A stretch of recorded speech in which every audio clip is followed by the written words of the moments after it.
Gusto mo ba na ikaw ay palaging tatawagan ng mahal mo? At gusto mo rin ba na ikaw ay palagi niyang mamimiss ng sobra-sobra?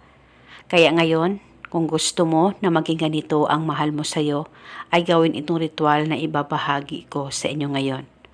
Upang habang buhay, mamimiss ka niya at palagi kanyang kukontakin, lalong-lalo na kung LDR kayong dalawa. Basta gawin itong ritual sa mabuti at hilingin ng buong puso. Pwede mo ito gawin sa kahit na anong araw o oras na gusto mo. At paniguradong pagkatapos mong gawin ang ritual na ito, ay mamimiss ka niya at palagi ka na niyang tatawagan. Ang gagawin mo lamang, kunin mo ang cellphone mo at hanapin mo ang larawan niya dyan sa cellphone mo.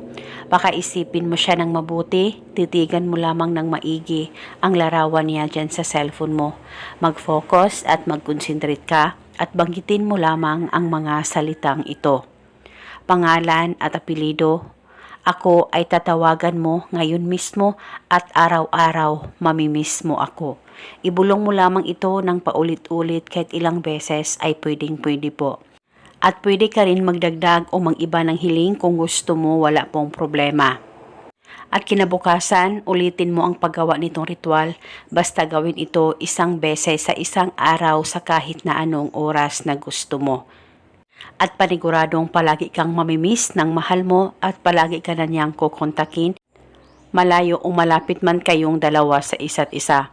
At gawin itong ritual hanggang kailan mo gusto. Basta dapat tiwala lang at walang pagdududa o pagdadalawang isip sa mga ganitong pamamaraan nang sa ganon mapadali po ang talab nito.